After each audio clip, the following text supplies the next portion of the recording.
పాడుపడిపోయింది, ఎవరు లేరు. ఏముందో చూద్దాము. చూసారా, అల్లా పల్లా లేక ఇది పాడైపోయింది. ఏం గుడి ఇది, ఏంటి లోపల? ఈ ఆలయం ద్వాపరయుగంలో మార్కండేయ మహాముని నిర్మించాడని ప్రతీతి. ఈ గుండంలో స్నానం చేసినట్లయితే కోరికలు తీరడమే కాకుండా సంతాన ప్రాప్తి కూడా కలుగుతుందని ఒక నమ్మకం. అంత పద్మనాభ స్వామి గారు, ఇదంతా కూడా మండపం అన్నమాట. ఇది చూడండి, ఇక్కడ నుంచి టోటల్గా బయట ఉన్న ప్రాంతం అంతా కూడా విజన్ చాలా క్లియర్ ఉంది. ఇక్కడ ఏదో గుహ ఉన్నట్టుగా ఉందండి కింద. ఏంటో చూసుద్దాం పదండి. అసలు శాంతంగా చాలా దట్టంగా ఉంది ఇదంతా, కింద లోయ.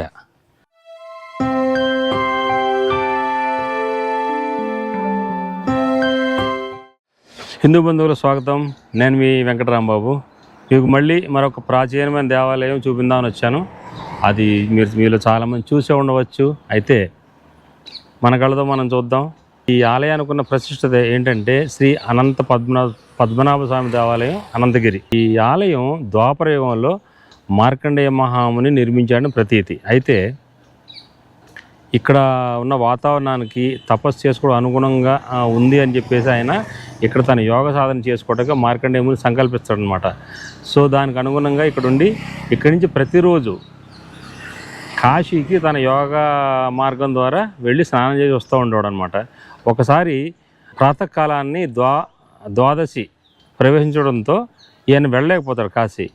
శ్రీకృష్ణుడు ఆయన కల్లో కనిపించి ఆయనకి గంగా జలాన్ని ఇక్కడ ఏర్పాటు చేస్తాడనమాట. ఇది ఈ స్థల పురాణం అనమాట. ఇది ఇక్కడ స్థానికులు మాత్రం ఇది సుమారుగా 1300 సంవత్సరంలో నిర్మించి ఉండవచ్చని స్థానికులు చెబుతున్నారు. ఈ గుడి పక్కనే భవనాశిని అనే ఒక గుండం ఉంది. దాంట్లో స్నానం చేసి అందరూ స్వామివారి దర్శనంకి వెళ్తుంటారు. ఇక్కడ ఈ గుండంలో స్నానం చేసినట్లయితే కోరికలు తీరడమే కాకుండా సంతాన ప్రాప్తి కూడా కలుగుతుందని ఒక నమ్మకం.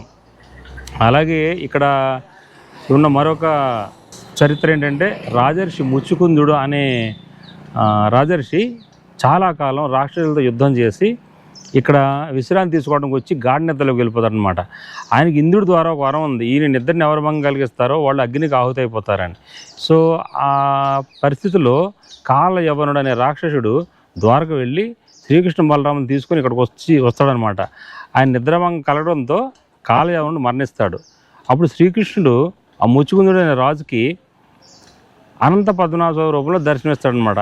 దర్శనమిచ్చి ఆయన సేవించుకుంటాడు. రాజర్షి ముచ్చుకుందుడు శ్రీకృష్ణ బలరాముని సేవించుకున్న తర్వాత ఆయనకు ప్రపంచంలో శాశ్వత రూపం ప్రసాదించాలని సంకల్పంతో శ్రీకృష్ణుడు ఆయనకి నదీ రూపం ప్రసాదిస్తాడనమాట. ఆ నదీ రూపమే ముచ్చుకుందా నది, ప్రస్తుతం మూసీ నదిగా పిలువబడుతుంది. ఇది అనంతగిరిలో పుట్టి హైదరాబాద్ ద్వారా నల్గొండ జిల్లా నుంచి వెళ్ళి కృష్ణానదిలో కలుస్తుంది అనమాట. ఇది ఈ యొక్క క్షేత్ర యొక్క విశేషం.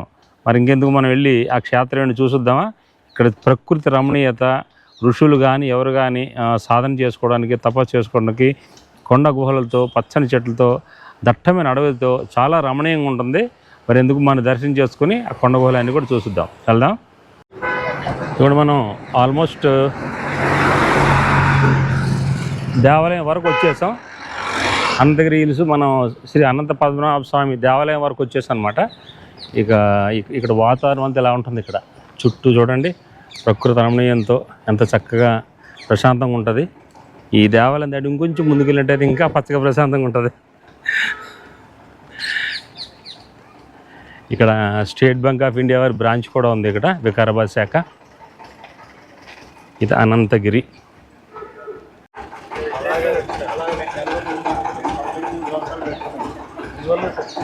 ఇదిగోండి, ఇది శ్రీ లక్ష్మీ అనంత పద్మనాభ స్వామి దేవాలయం అన్నమాట. ఇదంతా బస్ పార్కింగ్, కార్ పార్కింగ్ అదంతా. ఈ ఆలయం పక్క నుంచే లోపలికి వెళ్తే కనుక ఆలయ ప్రవేశ మార్గం అన్నమాట.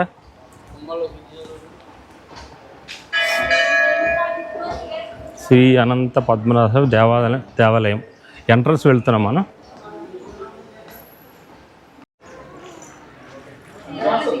ఇది శ్రీ అనంత పద్మనాభ దేవస్థానం అండి.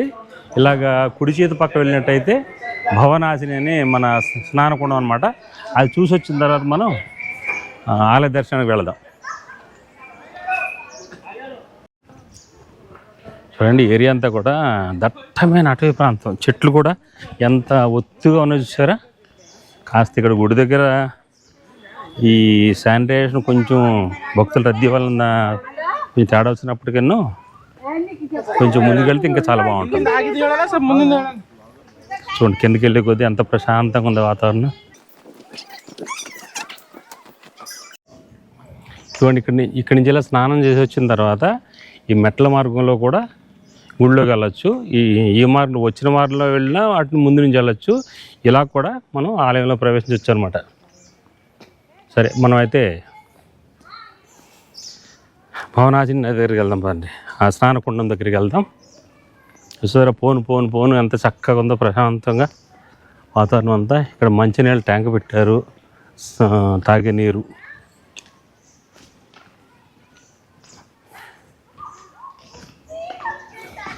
ఇక్కడ చూడండి, ఆడపిల్లలు చక్కగా సహజ సిద్ధమని ఉయ్యాల. చెట్టు వేరు ఏదో అనుకుంటా, అక్కడ చక్కగా ఉయ్యగలుగుతారు పిల్లలందరూ. ప్రకృతి ప్రశాంతంగా ఉంది ఇక్కడ. Hi girls.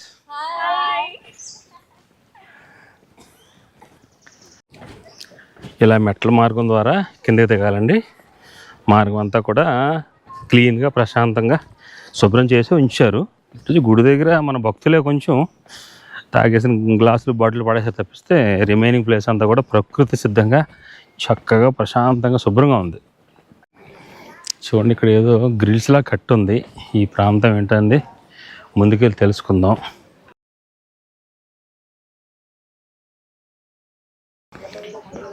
ఇదే అన్నమాట స్నానకుండం.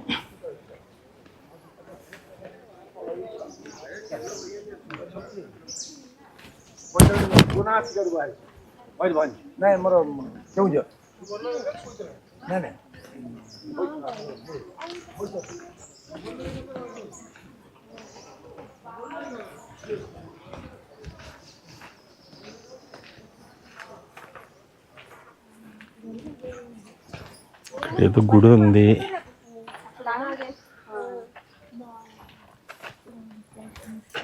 ఆంజనేయ స్వామి గుడి అమ్మా.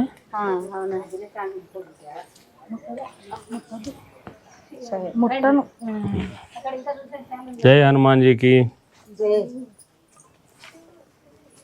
ఇక్కడ ఆంజనేయ స్వామి గుడి ఉందండి. ఇక్కడ స్నానకుండం పక్కనే. ఇదేనండి స్నానకుండం, ఇదేనా? ఇదే కదా. ఇదేనండి భగీరథ స్నానకుండం. ఇక్కడ స్నానం చేస్తేనే దీనికి భవనాశిని అనే పేరు కూడా ఉంది. ఇక్కడి నుంచి చూసినట్లయితే కనుక ఈ నదిలో స్నానం చేస్తే కోరికలు తీరడమే కాకుండా సంతానం లేని వారు సంతాన ప్రాప్తి కూడా కలుగుతుందని ఒక ప్రతీతి అన్నమాట.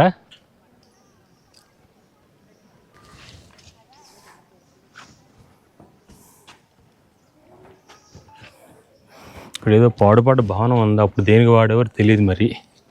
ఇదంతా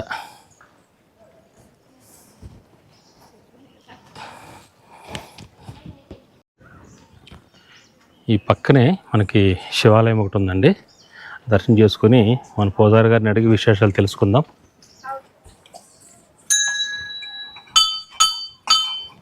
కీర్తిశేషులు భాగీరథి బాయి భర్త పద్మనాభచారి గారి పూజారి అనంతగిరి గారి జ్ఞాపకార్థం 2005లో కట్టారండి. ఇది లోపల శివలింగం అండి. ఓం నమ శివాయ, హర హర మహాదేవ, శంభో శంకర, నమ పార్వతీపతే, హర హర మహాదేవ, శంభో శంకర. ఇది చాలా పురాతనమైన టెంపుల్ అండి. నైజాం పరిపాలనలో కట్టడాలు ఇవన్నీ పురాతనమైన కట్టడాలు. ఇది స్వయంగా వెలిసిందండి. మార్కండేయ మహర్షి గారు ఈ శివలింగానికి అప్పట్లో పూజ చేశారండి. దాదాపు 4000 సంవత్సరాల క్రితం టెంపుల్ ఇది. ఇక్కడ నుంచి వాటర్ వస్తూ ఉంటాయండి. ఫ్లో ఇది అభిషేకం చేయకపోయినా ఎప్పటికీ వస్తుంది. జలం లోపల ఉద్భవించింది కాబట్టి జలాభిషేకమే మెయిన్ ఇంపార్టెంట్ అండి. ఇక్కడ తమ కోరికలు నెరవేరాలంటే ఫస్ట్ జలాభిషేకంతో అభిషేకం చేయించుకున్న తర్వాత ఇష్టపు వర్క్ వాళ్ళ కోరికలు నెరవేరేటప్పుడు పంచామృత అభిషేకం చేస్తారా, మామూలు దండం పెట్టుకుంటారా, కొబ్బరికాయ కొడతారా, ఎవరి ఇష్టం వాళ్ళగా ఉంటుంది. బయట రాళ్ళు పెట్టుకోవడం, ఒకదానిపైన ఒకటి రాళ్ళు పెట్టుకోవడం మెయిన్ ఉద్దేశం ఏంటంటే కోరికలు రౌతు రూపంలో మనకు స్వామివారు అనుకూలిస్తారు కాబట్టి తమ తమ కోరికలు వేలాది మంది భక్తులు వచ్చి ఇక్కడ దర్శనం చేసుకొని వెళ్తూ ఉంటారు. కోరిక నెరవేరిన తర్వాత వాళ్ళంతా వాళ్ళు వచ్చి ఇక్కడ వస్త్రాలు కానీ తర్వాత పంచామృత అభిషేకం కానీ ఏదైనా తమ ఇష్టపూర్వకంగా చేయించుకొని వెళ్తారండి ఇక్కడ. ఓహో, ఇప్పుడు ఈ ద్వాపర యుగంలో మార్కండేయ ముని ద్వారా నిర్మించబడిన గుడి అని చెప్తున్నారు కదా? అవునండి. Okay okay. మరి ఇప్పుడు స్థానికులేమో ఇది సుమారుగా 1300 సంవత్సరంలో నిర్మించారు అన్నట్టుగా వెబ్లో చెప్తుందండి. సుమారుగా మీ ఐడియా ప్రకారం ఇది ఎప్పుడు నిర్మించి ఉండవచ్చు? అంటే నాకు తెలిసినంత వరకు 4000 సంవత్సరాల క్రితం నుంచి ఉన్నట్టుగా నాకు తెలిసిందండి. ఈ వరకు సంతోషం. ఇది స్వయంభూగా వెలిసిందండి. శంభుశంకర ఈశ్వర ప్రతిష్టమనం వంచకార సిద్ధి ప్రాప్తస్తవ పట్టుబెట్టుకున్నాము. దీర్ఘ సుమంగళి భవాదిరాశంబార మహాదేవ శంభుశంకర సిద్ధయోగతారం సమర్పమి కళ్యాణ పదగాత్రాయ కామదాతపరే నమో వైష్ణవాయ మహారాజాయ నమః మహాదేవ శంభుశంకర ఈశ్వర ప్రతిష్టమనం వంచకార సిద్ధి ప్రాప్తస్తవ సిద్ధయోగతారం సమర్పమి కళ్యాణ పదగాత్రాయ కామదాతపరే నమో వైష్ణవాయ మహారాజాయ నమః. దీర్ఘ సుమంగళి భవ దీర్ఘ సుమంగళి భవాదిరాశంబార మహాదేవ శంభుశంకర ఈశ్వర ప్రతిష్టమనం వంచకార సిద్ధి ప్రాప్తస్తవ విశ్వం నారాయణ పద జ్ఞానం నారాయణ బ్రహ్మ కళ్యాణ పదగాత్రాయ కామదాతపరే నమో వైష్ణవాయ మహారాజాయ నమః. హర హర మహాదేవ శంభుశంకర దీర్ఘ సుమంగళి భవాదిరాశంబా సకలైశ్వర ప్రాప్తిస్తమనం వంచకార సిద్ధి ప్రాప్తస్తవ విశ్వం నారాయణ పద జ్ఞానం నారాయణ బ్రహ్మ. కుంకుమర్చనం సారం సమర్పామి. ఈ వాటర్ తీసుకోవచ్చు. నమస్తే స్వస్త భగవన్ విశ్వేశ్వరాయ త్ర్యంబకాయ త్రికాల జ్ఞానాయ మృత్యుంజయాయ సర్వేశ్వరాయ సదాశివాయ మంగళం. హర మహాదేవ శంభుశంకర దీర్ఘ సుమంగళి భవ దీర్ఘాశివం హర మహాదేవ శంభుశంకర ఈశ్వర ప్రాప్తిస్తూ మొత్తం చేతి ఈశ్వమనో వంచకార సిద్ధి ప్రాప్తిరస్తు. దీర్ఘ సుమంగళి భవ హర మహాదేవ శంభు ఇష్టకామర్థ సిద్ధార్థం కళ్యాణ కామదాతపరే నమో వైష్ణవాయ మహారాజాయ నమః. హర మహాదేవ శంభుశంకర ఈశ్వర ప్రాప్తిస్తమనో వంచకార సిద్ధి ప్రాప్తిస్తూ సకల ఐశ్వర్య ప్రాప్తిరస్తు. మమ సహ కుటుంబానాం క్షేమ స్థైర్య విజయ వీర్య ఆయువు ఆరోగ్య ఐశ్వర్య సిద్ధార్థం కళ్యాణ కామదాతపరే నమో వైష్ణవాయ మహారాజాయ నమః. మంగళ నీరాజనం సమర్పయామి. హర హర మహాదేవ శంభుశంకర. ఇవన్నీ కూడా అప్పట్లో మునులు తపస్సు చేసుకున్న ప్రాంతాలను చెబుతున్నారండి పంతులు గారు. లోపలంతా చీకటి ఉంది, శుభ్రం కూడా లేదు. అంటే ఇప్పుడు ఎవరు తపస్సులు చేయట్లేదు కాబట్టి ఇవన్నీ పాడుపడిపోయినాయి. ఇవన్నీ కూడా మునులు తపస్సు చేసుకున్న ప్రాంతాలు. ఇవన్నీ కూడా అన్నమాట. ఇది కోనేరండి. మూసీ నది ప్రారంభ స్థానం ఇదేనట. దీని వెనకాల అడవండి, దట్టమైన అడవి. ఇక్కడి నుంచి మనకి మూసీ నది ప్రారంభ స్థానం. ఇంకా వెనక అడవి కూడా ఎలా ఉంది చూసుద్దాం రండి. మన వెనక్కి వెళ్ళగలిగేటట్టు ఏం కనిపించట్లేదు. వాటర్ అది ఉంది. వెళ్ళగలిగినంత వరకు వెళదాం, చూసుద్దాం. మార్కండేయ మహాముని ఈ అరణ్యాలు చూసి ఇక్కడ యోగ సాధన చేయాలని సంకల్పించారు అంటే ఎంతటి ప్రశాంతంగా ఆ రోజులు ఉండేది. ఇప్పుడు ఎంత ప్రశాంతంగా ఉంటే ఆ రోజుల్లో ఇంకెంత ప్రశాంతంగా ఉండేది ఆలోచించండి. ఇక్కడి నుంచి ఆయన ప్రతిరోజు కాశీ వెళ్ళి గంగలో స్నానం చేసి వచ్చారట. అప్పట్లో యోగ విద్యలు కానివ్వండి, వారి యొక్క మునుల శక్తి కానివ్వండి, ఎంతటి అమోఘం. ఈ రోజున మనం గట్టిగా 20 అడుగు లాంగ్ జంప్ చేస్తే అది పెద్ద world record, Guinness book of world record. అప్పట్లో మరి ఇక్కడి నుంచి అక్కడ ఎగిరి వెళ్ళిపోయాయన యోగ మార్గంలో. ఆరిజిన్ ఆఫ్ మూసీ రివర్ ఇదిగోండి ఇక్కడి నుంచి అనమాట. ఈ పైనుంచి కొండలోంచి ఇలా కలెక్ట్ అయ్యి ఆ కోనేరులోకి వెళ్తుంది అనమాట. సో ఇది starting point of Musi river.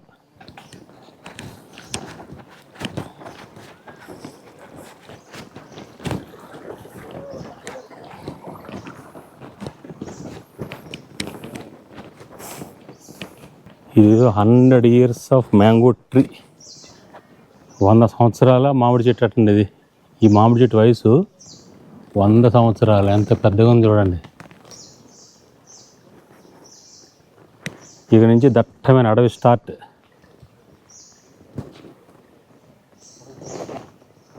గురుగారు లోపలికి వెళ్ళి విశేషాలు ఏంటండి? ఓన్లీ ఫారెస్టేనా? షూటింగ్ ప్లేస్లు ఉంటాయి. Okay okay, shooting place, medicine plants అంతే. అంటే ఇక్కడ మిమ్మల్ని సెక్యూరిటీ పెట్టడం లోపల కారణం వెళ్తారు, పిల్లలు వెళ్తారనా?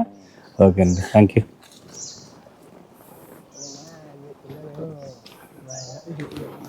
అక్కడ కూడా ఒక ఆలయం ఉంది. పాడుపడిపోయిందా ఇది? పాడుపడిపోయింది, ఎవరు లేరు. ఏముందో చూద్దాము. చూసారా, అల్లా పల్లా లేక ఇది పాడైపోయింది. ఏం గుడి ఇది? ఏంటి లోపల?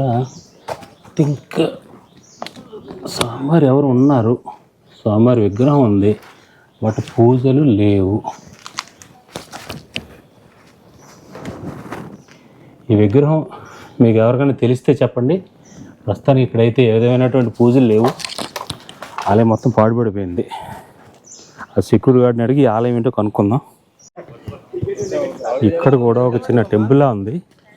ఇక్కడున్న పోలీసు వారికి కూడా ఈ టెంపుల్ ఏంటి తెలియదట, కానీ చాలా పురాతనమైందని మాత్రం అర్థమవుతుంది.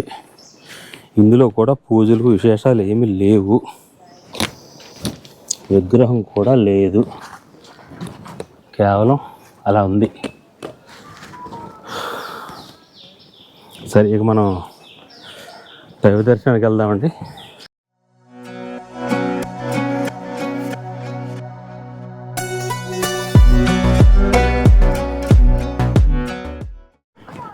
సో ఇక మనం మూసి స్టార్టింగ్ పాయింట్ నుంచి తిరుగు ప్రయాణం మొదలు పెడదామండి. వెనక్కి వెళ్తే cinema shooting places, waterfalls ఉన్నాయి. టికెట్ తీసుకుని వెళ్ళాలి. కానీ మనకి ఏంటంటే ఇప్పుడు దైవ దర్శనానికి టైం అయిపోయి గుడి మూసేస్తారేమో అని అనిపించింది. సరే, మొదలు దర్శనానికి అయితే వెళ్ళొచ్చేద్దామని చెప్పి బయలుదేరాం. ఇవన్నీ మెట్లు చూడండి ఎంత చక్కగా ఉన్నాయో. తోవ కూడా చాలా నీట్గా ఉంది. చక్కగా ప్రశాంతంగా వెళ్ళి దర్శనం చేసుకుందాం. ఇదిగోండి, ఇందా మనం ఆ రోడ్ల నుంచి వచ్చాం. అబ్బాయి నడిచొస్తున్నారు కదా, ఆ రోడ్ నుంచి మనం వచ్చాం కిందకి మూసి దగ్గరికి. ఇక్కడి నుంచి మనం లోపల వెళ్దాం.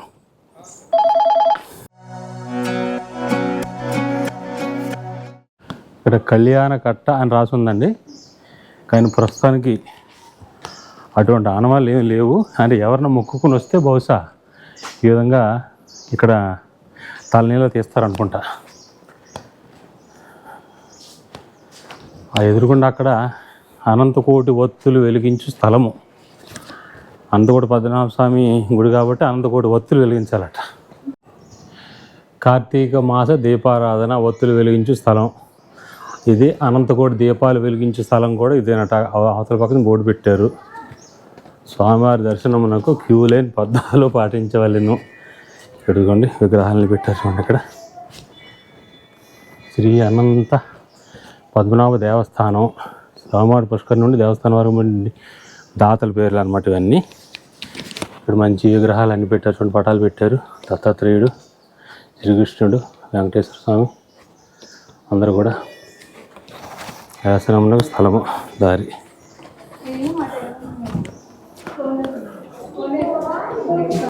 దర్శనానికి తోవ.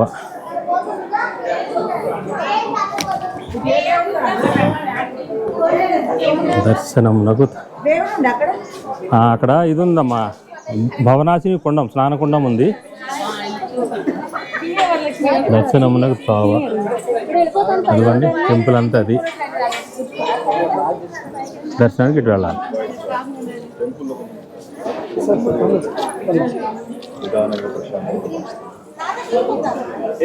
మళ్ళీ ఇటు రానిస్తలేదు మనల్ని. చుట్టూ తిరిగి వచ్చేద్దామండి గుడి చుట్టూ. ఇదన్నమాట గుడి. ఇక్కడ ఒత్తులు వెలిగించరాదు. ఇక్కడ ఏదో ఉసిరి చెట్టు అనమాట. శ్రీ మహావిష్ణువు చాలా ఇష్టమైన వృక్షం ఉసిరి చెట్టు అనమాట. ఇది ఫారెస్ట్ చూడండి.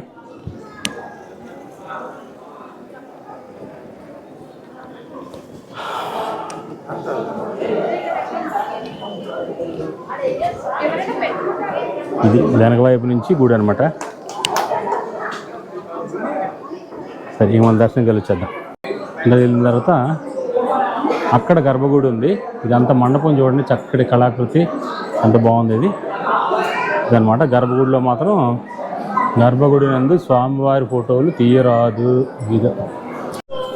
ఇది మార్కండేయ సమేత సీతారామచంద్ర స్వామివారి ఆలయం. అది ఎదురుగుండా శ్రీ అనంత పద్మనాభ స్వామి వారు. ఇదంతా కూడా మండపం అనమాట.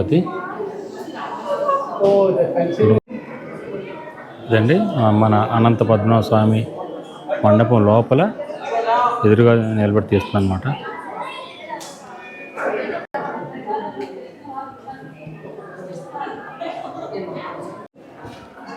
ఆయన సేవల విశేషాలు అనేవి సుప్రభాతం 4:30 నుంచి 5:30 వరకు ఏకాంతం, అభిషేకం 5:30 నుంచి 7 గంటల వరకు.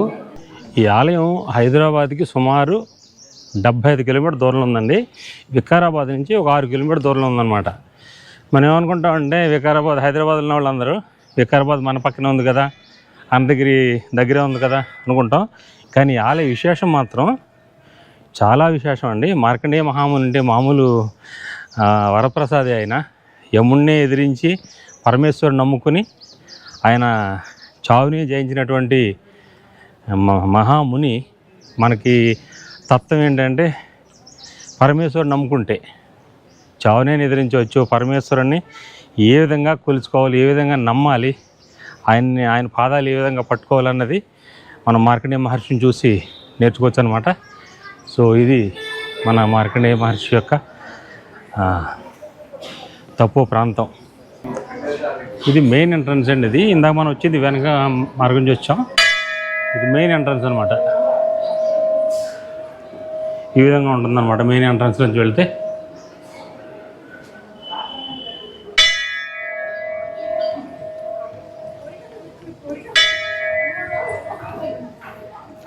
ఎదురుగుండా పెద్దగా కనిపించేది ఐ థింక్ దీపస్తంభం. అది దీపాలు పెట్టడానికి అలా కొమ్ములో వచ్చిన చూసారా స్తంభానికి, అది దీపస్తంభం.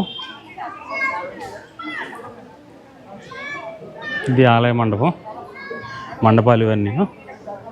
స్వామివారి దర్శనం దారి ఇలాగెళ్ళి కిందకి వెళ్ళి లెఫ్ట్కి వెళ్తే మళ్ళీ మనం స్వామివారి దర్శనానికి వెళ్తాం అనమాట.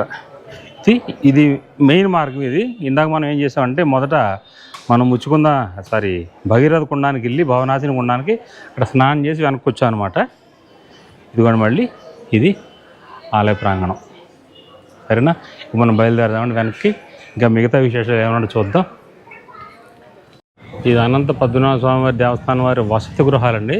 ఇక్కడ అద్దె వివరాలు చెప్పారు చూడండి. మీకు డీలక్స్ రూమ్ 1000 రూపాయలు, వసతి గృహం మామూలుది అయితే 750 రూపాయలు, మినీ హాల్ 2500 రూపాయలు. ఇదనమాట అండి. ఇది వసతి గృహ ప్రాంగణం. అక్కడ టాయిలెట్స్ ఉన్నాయి. ఇదంతా కూడా వసతి గృహ ప్రాంగణం అనమాట. ఇక్కడ చెట్టు చూడండి, ఇది ఎన్ని వందల సంవత్సరాలదో. చాలా పెద్దగా ఉంది. ఎదురుకుండా వర్ధమంతుడు. మరి ఇది వైష్ణవ దేవాలయం కదండి. వర్ధమంతుడు దర్శనం కూడా చేసుకుందాం. ఇది మెయిన్ రోడ్ అనమాట. వచ్చేస్తే మొదటగా చూడండి, ఇది గరుత్మంతుడు అనమాట. ఓం గరుత్మంతాయ నమః. అటుపక్కన అలా చూస్తే ఇక్కడ ఆంజనేయ స్వామి ఉన్నాడు దూరంగా. ఇదంతా ఇంకా మెయిన్ రోడ్. ఈ స్వామివారి గర్భగుడి మండపం అనమాట. అటు నుంచి అలా మనం ఇంకా బయటికి వెళ్తావా, అలా బయటికి వెళ్తావా. బయటికి వెళ్తాంటే ఈ విధంగా అనిపిస్తుంది మనకి.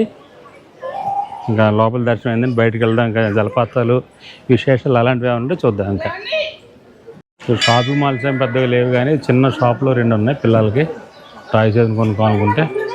ఇక్కడ కూల్ డ్రింక్స్, కొబ్బరికాయల షాప్ ఉంటుంది. That's all. ఇంతకుమించి ఇక్కడ పెద్ద షాపింగ్ ఏం లేదు. దర్శనం అయిందండి. ఇక ఈ చుట్టుపక్కల ప్రాంతాల్లో మనం చూడవలసి చేయవలసి ఏమన్నా ఒకసారి ఒక రౌండ్ వేసి వచ్చేద్దాం. ఏమైనా జలపాతాలు కానీ ఏమైనా దొరుకుతాయేమో. చాలామంది వాళ్ళు ముందుకు వెళ్తున్నారు, అదేంటో చూద్దాం. అనంతగిరి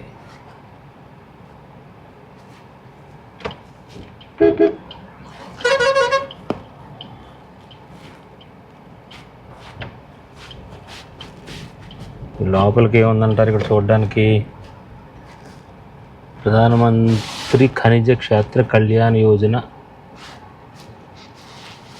ఖనిజ క్షేత్రాలు ఉన్నాయి ఇక్కడ. కళ్యాణ యోజన. ఫారెస్ట్ లోపలికి వెళ్తున్నారు. మనం కూడా ఎదురు నీరు బళ్ళు వస్తున్నాయి, అవి వెళ్ళి చూసొద్దాం ఉండండి.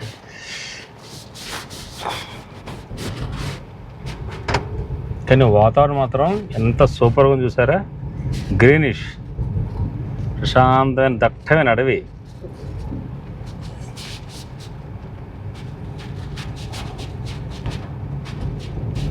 ఐ థింక్ నాకు తెలిసి ముందు వ్యూ పాయింట్ ఉంటుంది అనుకుంటా అండి.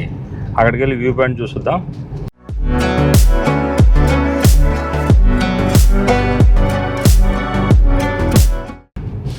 కార్లు వస్తున్నాయి ముందు నుంచి.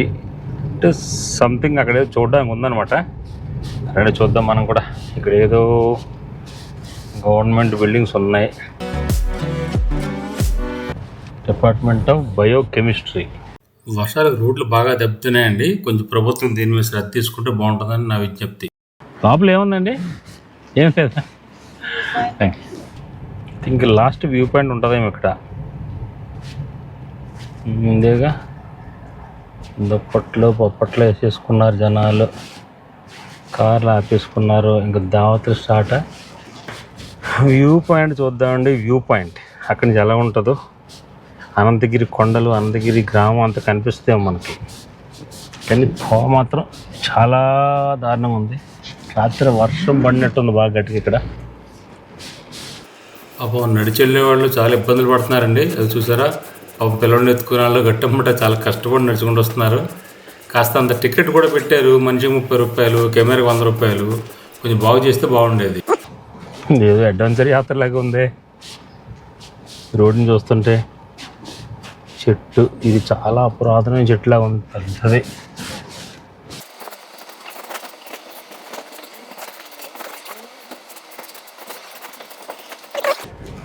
ఇది వ్యూ పాయింట్ అనుకుంటా. థింక్ ఇక్కడే వ్యూ పాయింట్ అండి. కార్లు ఇక్కడ ఆపేసి నడిచి వెళ్ళాలనుకుంటాను. లాస్ట్ ఇయర్ వచ్చిన లేకుండానండి. ఇప్పుడు కార్కి 30 రూపీస్ అటు ఛార్జ్. తర్వాత కింద కెమెరా పట్టుకెళ్తే కెమెరాకి 100 రూపీస్, 130 రూపాయలు ఛార్జ్ అనమాట. అదేంటండి, మాలాంటి వాళ్ళు వచ్చి యూట్యూబ్లో పెడితేనే కదా 10 మంది సందర్శించేది. ఇక్కడ టూరిజం డెవలప్మెంట్ అయ్యేదంటే మేమేం చేస్తాం సార్, గవర్నమెంట్ రూల్ అంటున్నారు ఆయన. గవర్నమెంట్ ఆలోచించాలి దీని గురించి. సరే, మనం అయితే వ్యూ పాయింట్కి వెళ్తున్నాం. ఒక్కసారి చూడండి చుట్టూ వ్యూ పాయింట్. ఇక్కడ ఎటువంటి ఫారెస్ట్ ఉంది, అంత ప్రశాంతంగా గ్రీనిష్ ఉంది. ఐ థింక్ సమ్మర్లో వస్తే లాస్ట్ టైం వచ్చినప్పుడు ఇంత గ్రీనిష్ లేకుండే, చాలా హీటు హారిబుల్గా ఉండింది. ఇప్పుడైతే బాగుంది ప్లెజెంట్గా. So this is the view point అండి.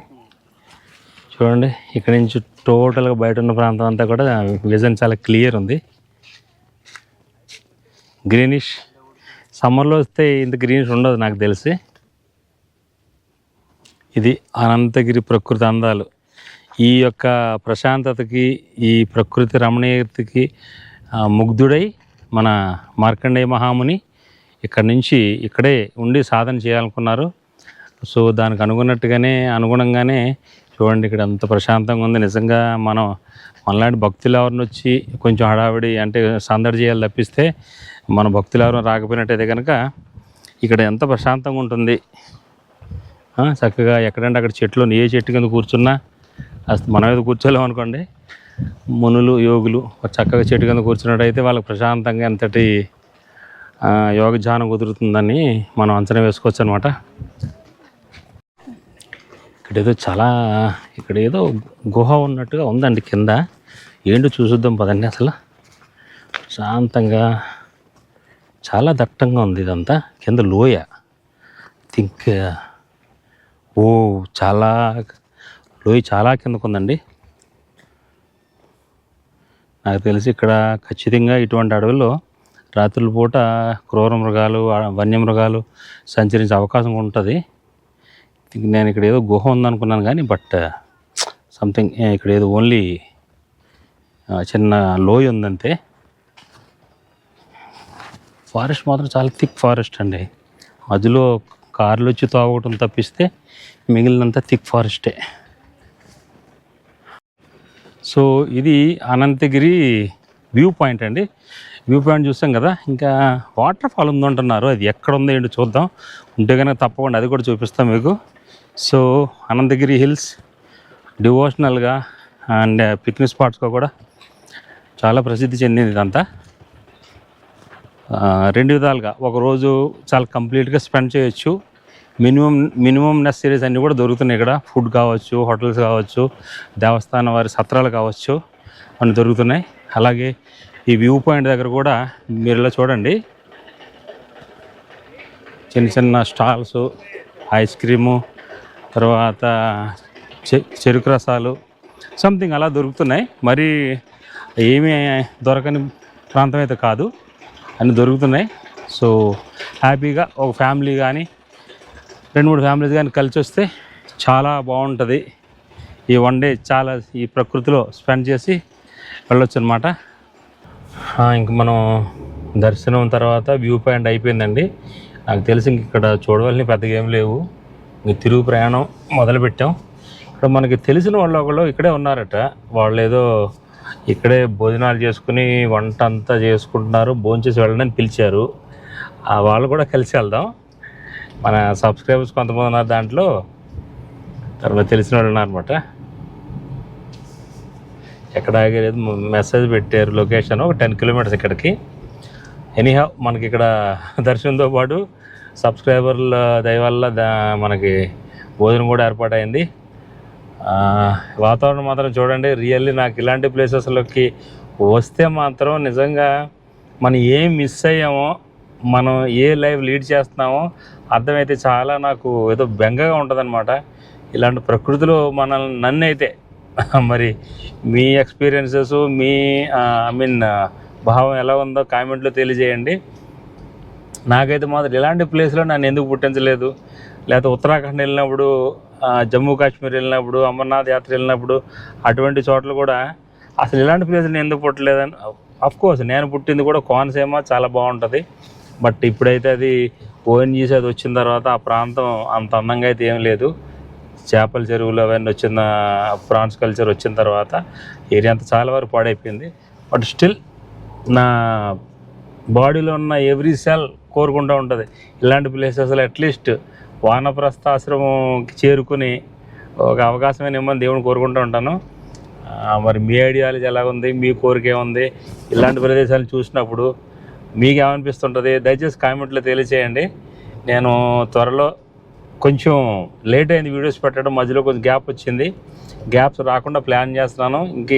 ఇంకెన్నో మంచి ప్రదేశం చూపించాలనేది నా కోరిక. లేట్ కారణం కూడా ఏంటంటే 10 మంది చూపించింది కంటే ఒక కొత్తదనం మీకు ఏదో చూపించాలి, ఎవరికి తెలియని చూపించాలి అనేది దానికి ఒక ప్లాన్ కూడా ఉంది. అది త్వరలో తెలియజేస్తాను మీకు. చాలా లాంగ్ ట్రిప్ కూడా నాకు తెలిసి మళ్ళీ ఒక 4,000 to 5,000 కిలోమీటర్స్ ట్రిప్ ఉంటుంది. దాంట్లో మీరు ఎప్పుడు చూడండి, ఎప్పుడు ఎక్స్పెక్ట్ చేయని విషయాలు మాత్రం ఉంటాయి, వీడియోస్ మాత్రం ఉంటాయి. Okay, please log on. ఈ ప్రకృతిని ఎంజాయ్ చేయండి. నిజంగా చూడండి, రోడ్డు గిరివైపులా ఎంత గ్రీనరీ ఉంది. మనం సిటీస్లో ఇంటి ముందు ఒక చిన్న మొక్క పెట్టుకుని ఏదో గ్రీన్ అని ఫీల్ అయిపోతుంటాం. ఇక్కడ ఈ గ్రీనరీ చూస్తూ ఉంటే మనం పెంచుకునేది సముద్రంలో నీటి పుట్టు అంతా అర్థం అవుతుంటుంది. చక్కటి రోడ్లు, ప్రశాంతంగా జర్నీ కూడా చాలా బాగుంది. ఈ అనంతగిరి మాత్రం సమ్మర్లో మాత్రం నేను వచ్చానండి 2 years బ్యాక్ ఒకసారి. సమ్మర్లో వస్తే మాత్రం ఇక్కడ కొంచెం హారిబుల్గానే ఉంటుంది, వేడి కూడా. తర్వాత ఇంత గ్రీనరీ ఉండదు. రిమైనింగ్ అన్నీ ఉంటాయి అనుకోండి, షాప్స్ అవన్నీ ఇప్పుడు ఉంటాయి. బట్ సమ్మర్లో కంటే ఇలాంటి రెయినీ సీజన్లో కానీ, అట్లీస్ట్ రెయినీ సీజన్ ఎంటర్ అయిపోయిన తర్వాత వింటర్లో కానీ వస్తే మాత్రం ఎక్స్ట్రాడినరీ ఉంటుంది అనడంలో ఎటువంటి సందేహం లేదు. Really great. Srisailam forest area తర్వాత ఇంచుమించు అంతే మోతాదులో నేచురల్లీ బ్యూటిఫుల్ ప్లేస్ అనమాట. What a great location. Srisailam forest వెళ్తున్నట్టే ఉంది, ఘాట్ రోడ్లో వెళ్తున్నట్టుగా ఉంది. మన పురాతన ఆలయాలన్నీ కూడా ఎక్కడ చూసినా చూడండి, అయితే ఎత్తైన కొండల మీద థిక్ ఫారెస్ట్లోనూ మన స్వయంభూ దేవాలయాలు కానివ్వండి, తర్వాత పురాతన దేవాలయాలన్నీ కూడా నేను ఇన్ని క్షేత్రాలు దర్శించాను కాబట్టి నా అనుభవం ప్రకారం ఎప్పుడు కూడా రిమోట్ ఏరియాలో మానవ సంచారానికి దూరంలోనే ఉన్నాయి. అంతే తప్పిస్తే సిటీస్లో ఉండడం చాలా తక్కువ చూశాను నేను. ఐ థింక్ దాని చుట్టూ సిటీ వచ్చి ఉండొచ్చు, కానీ సిటీస్లో మాత్రం లేవు. ఎప్పుడు కూడా అడవుల్లోనూ ఆవుబిలం టెంపుల్ చూడండి, ప్రతి టెంపుల్ ఫారెస్ట్లో ఉంటుందన్నమాట. అలాగే ఈవెన్ అమర్నాథ్ చూడండి, ఎక్కడో మనుషులు చేరలేని చోట గుహలో. తర్వాత కేదార్నాథ్, చార్ధామ్ కానివ్వండి, ఇవన్నీ కూడా ఒక రకంగా ఇది సిటీస్లో ఉండటం కంటే ఇలా ఉండటం వలన మనకు కూడా చిన్న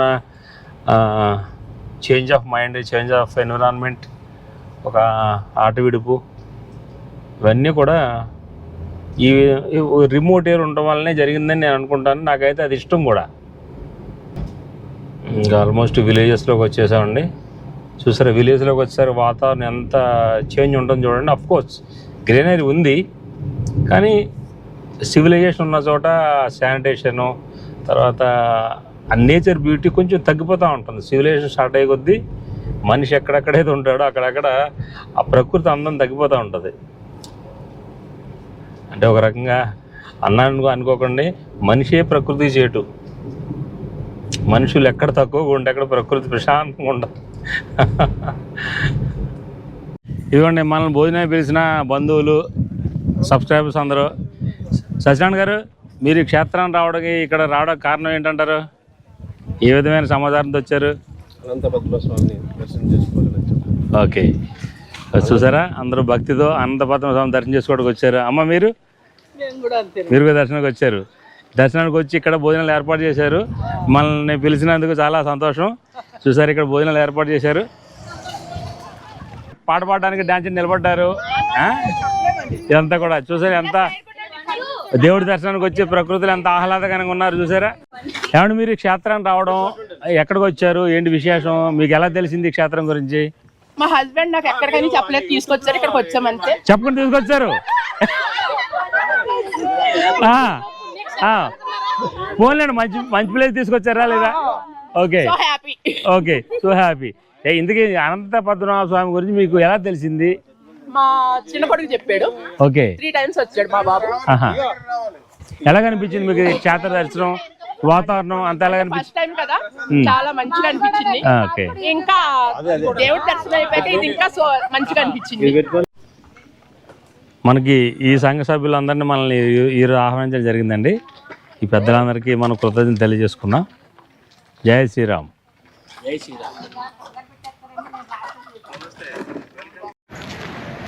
అనంతగిరి పద్మనాభ స్వామి టెంపుల్కి సుమారు 16 కిలోమీటర్లు దాటి ముందుకు వస్తే ఇక్కడ బోటింగ్ క్లబ్ ఉందండి.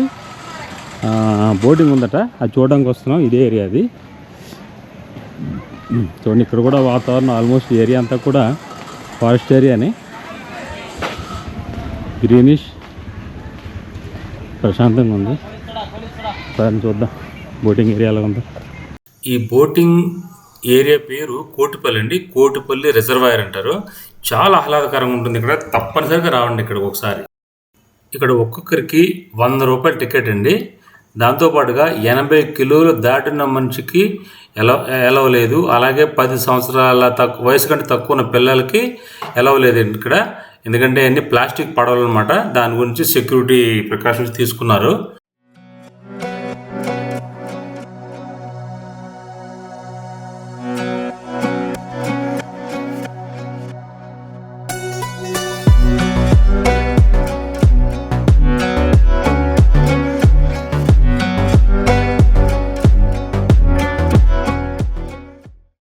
ఈ వ్లాగ్ ఇంతటితో సైన్ ఆఫ్ అండి. మరి కొత్త కాన్సెప్ట్తో మీ ముందుకు వస్తాను. అప్పటి వరకు please like, share, subscribe. Thank you.